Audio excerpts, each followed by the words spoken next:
no es solamente construir ideas, sino hacerlas sustentables, digamos, tener propuestas que puedan ser superadoras. Y para eso, en este momento, tenemos en comunicación a Martín Ayerbe, ¿sí?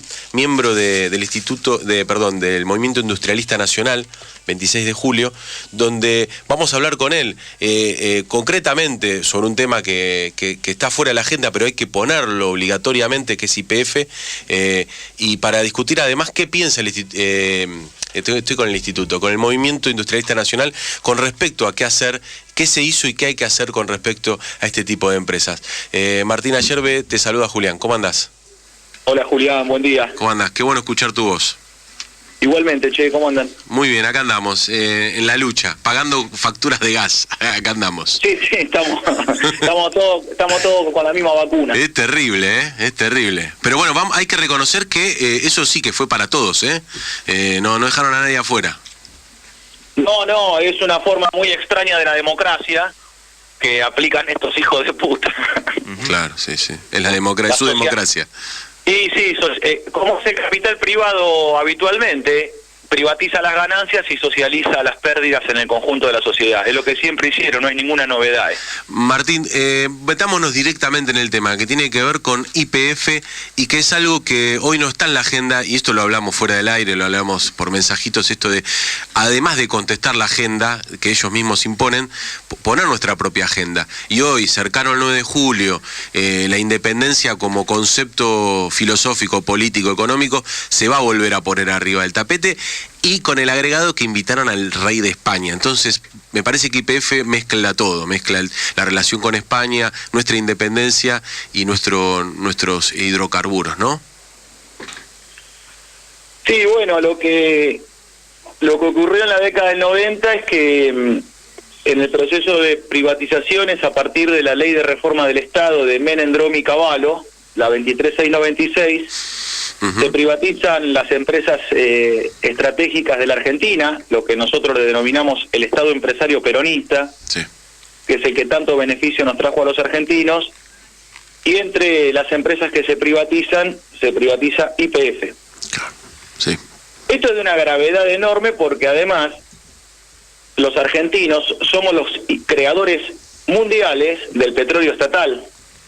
La YPF Argentina se crea en 1922 por iniciativa de Hipólito Yrigoyen y Mosconi, y es el gobierno luego de Marcelo T. de Alvear el que inicia, pero estos son iniciativas de Yrigoyen y Mosconi, de crear una petrolera estatal integrada verticalmente. Sí. Esto quiere decir que la empresa hace la investigación, la prospección, perfora la roca basáltica con un trépano diamantado, mete un tubo sin costura, pone la cigüeña a chupar, transporta, refina, hace el cracking catalítico, saca los distintos tipos de derivados del petróleo, las naftas, los diésel, el fuel, las parafinas, etcétera, los plásticos que YPF históricamente produjo y abastecía al mercado interno de todos los derivados del petróleo que tiene que ver con la industria plástica. Sí.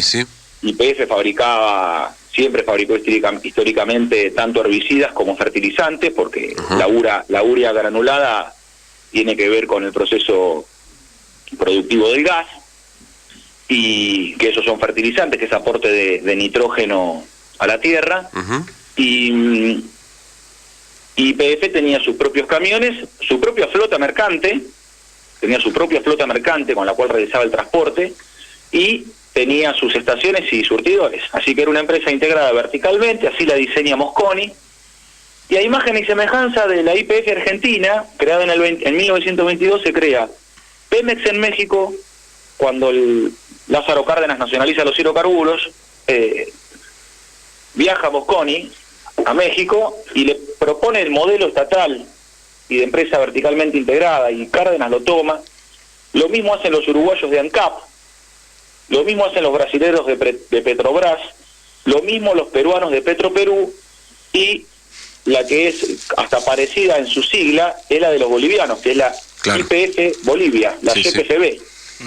Entonces hay un modelo argentino de desarrollo que no solamente le dio enormes resultados a la Argentina, sino a todo el continente, porque los rusos también en la Unión Soviética estatizaron las empresas estratégicas en el marco del socialismo. Pero los argentinos lo hicimos antes.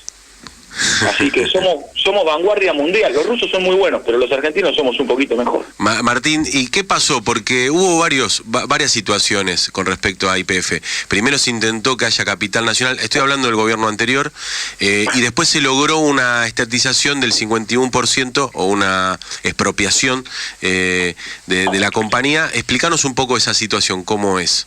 Bueno, los números son los siguientes. Lo que se decía que era una nacionalización no es tal, a lo que vos mencionás, que es el grupo Petersen de las familias Kenazi. Exactamente, esa fue la primera digamos, situación con respecto. Esa fue la primera situación. Eso es por una deformación ideológica que todavía existe en el peronismo, que es la creencia de la existencia de una burguesía nacional, la cual no existe, no es tal, no hay burguesías nacionales. Lo que hay son empresarios capitalistas, a secas. Claro. Chiquitos y grandes. Que además apenas pueden superar la escala local, se transnacionalizan como lo han hecho todos. Inclusive un grupo emblemático como el grupo Asindar. Claro. Ya no hay burguesías nacionales, eso no existe más. Algunos dicen que en el 55 traicionaron a Perón, que fue su principal impulsor. Claro.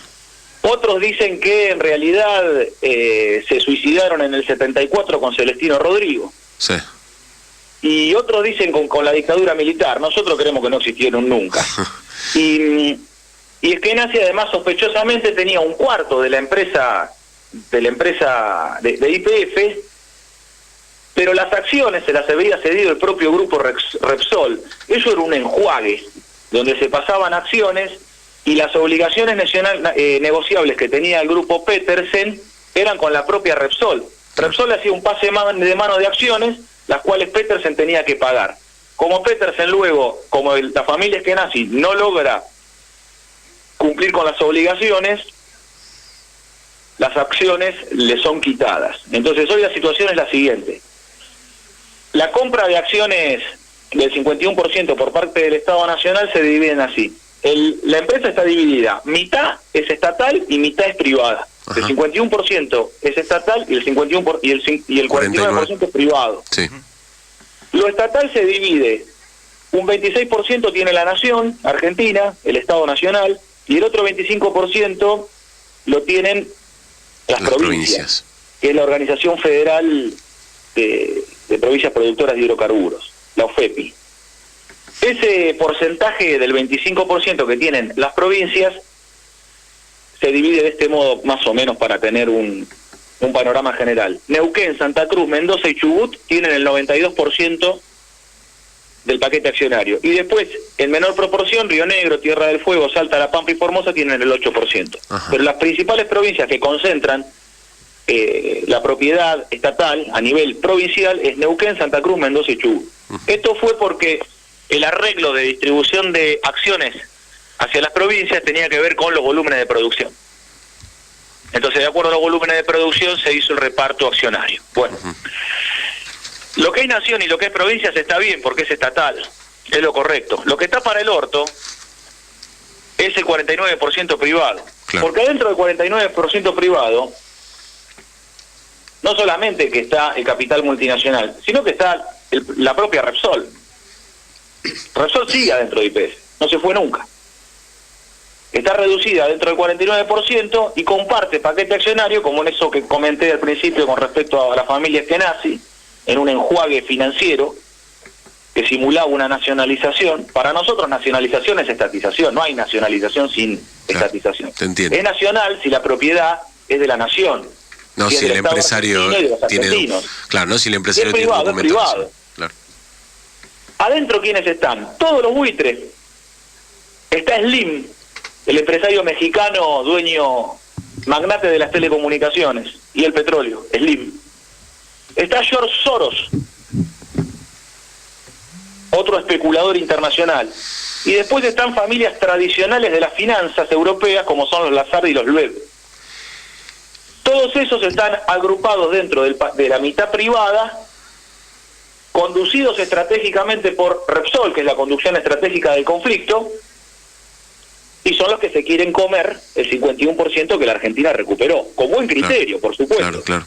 Estamos 51% contentos y 49% preocupados. Martín, y en este contexto de un gobierno que cambió radicalmente la orientación, ya ni siquiera se va a preguntar si el empresario es nacional o no, ya ese debate que igual tenemos que darlo sobre la burguesía nacional, acá ya no es así.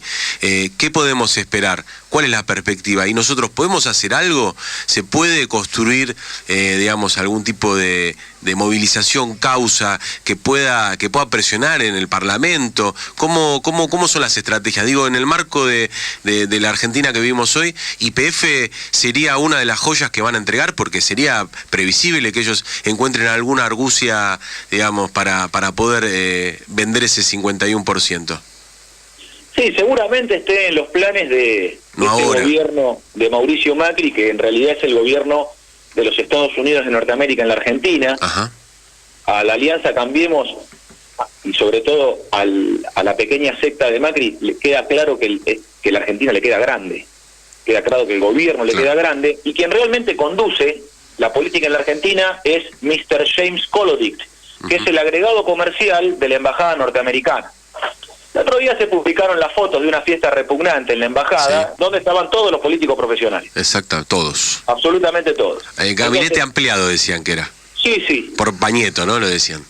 Ahora, uno lo que mira ahí es, bueno, estos personajes de los políticos profesionales, los periodistas y demás. Y el embajador. Ahora, lo que no está a la vista es el agregado comercial. Los embajadores generalmente son los mascarones de proa. Ajá. Del imperialismo, y quienes están en la timonera, quienes manejan realmente, aunque con un perfil más bajo, son los agregados comerciales, porque el agregado comercial es el que define la política de la embajada norteamericana. Ajá. ¿Y quién es? Entonces, eso es Kolodic, que es el que conduce de verdad. Entonces, es bastante probable que intenten despojarnos a los argentinos de todo lo que tenga que ver con el Estado. De hecho, la liquidación del ANSES y del Fondo de Garantía Sustentable tiene que ver con que cuando la Argentina recupera los fondos jubilatorios con Cristina, el Estado argentino se encuentra con que tiene acciones en distintas empresas, como por ejemplo Techint, como por ejemplo el propio Grupo Clarín. Entonces, cuando la Argentina se encuentra cuando Cristina se encuentra con que el 25% de Siderar le corresponde al Estado Nacional, manda a Axel Kicillof como pata estatal, como director estatal dentro del directorio privado, cosa que le correspondía por ley a la Argentina. Bueno, en esto ya vimos quiénes se opusieron, ¿no? Además del Grupo Techint, los que se oponen son los de la Unión Obrera Metalúrgica, y el que hace declaraciones en ese sentido diciendo que le quitaba esto participación a los trabajadores es el Barba Gutiérrez. Ajá. Otro personaje de la década ganada que se ve enormemente beneficiado por la política de Cristina, pero traiciona a Cristina oponiéndose al ingreso del Estado en Siderat. Que esto no es un tema menor, porque Techint se apropió de la somisa estatal, de la empresa siderúrgica argentina, en la década del 90, en el mismo proceso de privatizaciones que YPF, y como pasó con la Unión Obrera Metalúrgica, que fue cómplice de las privatizaciones, en YPF ocurrió lo mismo con los gremios. Martín, se nos acaba el tiempo y me gustaría que me puedas hacer un cierre con respecto a cuál es la perspectiva de YPF. Si bien vos contaste la historia... Bueno, por lo que estábamos planteando con respecto a los yanquis, nosotros lo dijimos hace unos meses atrás cuando nos habías hecho otra entrevista, de que Macri le va a quedar la lengua negra de lamerle el culo a Obama, pero no va a obtener la lluvia de dólares que prometió. Porque mientras que el comercio exterior se mantiene privatizado desde hace por lo menos 40 años, desde la última dictadura militar, mientras la economía nacional la manejan las multinacionales hace 40 años en la Argentina, Macri le va a tener que dar algo más al gobierno de Obama, no lo satisface solamente una gestión de ajuste. Entonces, es probable que quieran privatizar más todavía YPF. Y el peligro, que nosotros lo planteábamos cuando se daba la discusión del 51%, es que en términos capitalistas, tener el 51% en una sociedad comandita por acciones te puede dar el poder de controlar el directorio. Pero no es suficiente. La concepción argentina no tiene una mierda que ver con esta concepción de YPF, sociedad anónima. YPF tiene que volver a ser una sociedad del Estado, impenetrable al capital privado y regido bajo leyes que están vigentes, como es la Ley de Sociedades del Estado de la década del 70, redactada por Rodolfo Ortega Peña, compañero asesinado por la AAA, sí, que es la 20705. Y que tendría que integrarse en corporaciones estatales de la patria grande, donde los argentinos que tenemos una vasta experiencia en el plano petrolero, tenemos que ir hacia la alianza con Venezuela. El futuro es Venezuela. La alianza que se estableció con Chevron a nosotros no nos sirve, por dos cuestiones básicas. Primero, porque la alianza con Chevron se firmó con una subsidiaria en Delaware, que es el paraíso fiscal en territorio norteamericano, sí, con sociedades offshore, sí, de Bahamas, donde están todos los buitres financieros que tanto se denuncian, que no solamente escolasean en el plano de la deuda externa, claro, también están en el acuerdo de YPF y Chevron. Martín. Tampoco nos conviene, sí, con respecto al fracking, porque es una técnica que no sabemos el daño que nos puede ocasionar a los argentinos. Y los venezolanos nos han ofrecido, en el año 2012 vino Rafael Ramírez a la Argentina y propuso que además de la faja que tenemos en la cuenca del Orinoco, que explotamos conjuntamente con los venezolanos e YPF, sí, podríamos tener otra faja más en Venezuela y tener autoabastecimiento de combustibles, porque la Argentina necesita 600.000 barriles, que es el consumo diario, son 200 millones de barriles por año más o menos. Martín. Son 600.000 barriles que consume el país por día. Y los venezolanos en este momento nos dieron un área de explotación de 350.000 con perspectiva de llegar a 400.000 barriles. O sea que la Argentina, en una alianza estratégica con PDVSA, puede llegar a la soberanía energética. El futuro es la faja del Orinoco, la estrategia de unidad de PDVSA y YPF y la creación de una corporación estatal de la patria grande, que es la Petrosur, que es una propuesta de Hugo Chávez, que aunque Chávez no esté físicamente con nosotros, su proyecto sigue vigente, y la idea de crear una Petrosur es integrar a las petroleras estatales, a las que mencioné al principio de la nota, que se crearon a imagen y semejanza de la YPF argentina de Irigoyen y Mosconi, crear una corporación estatal que pueda resolver el problema energético de toda la patria grande. Hay 150 años de petróleo en Venezuela por delante, y los venezolanos están dispuestos a integrar junto con nosotros una asociación estratégica, y siendo el crudo venezolano extra pesado, ellos nos ofrecen la transferencia tecnológica para poner una interfase, pretratar el crudo extra pesado de Venezuela y luego poder hacer la refinación en el cracking catalítico que se utiliza en la Argentina, que es para crudos livianos, Martín, como es el Arabian Light. Perdóname que te corte, pero me estoy pasando de la pausa. Lo que te propongo es que esto lo sigamos charlando, que volvamos, que esto lo tratemos de instalar, porque me parece que es mucha información y mucha data justa, digamos, para el oyente, y que no podemos resolverlo en un poquito de tiempo. Me parece que esto lo tenemos que continuar. ¿Te parece? Dale, perfecto. Vamos a arreglar la semana que viene, seguramente para nuestros oyentes vamos a ir tratando este tema, pero quedó muy claro, digamos, cuál es la perspectiva, de dónde venimos y a dónde vamos. Muchas gracias, muchachos. Hasta luego, gracias a vos, Martín, por siempre. Estábamos con Martín Ayerbe, miembro del Movimiento Industrialista Nacional Argentino.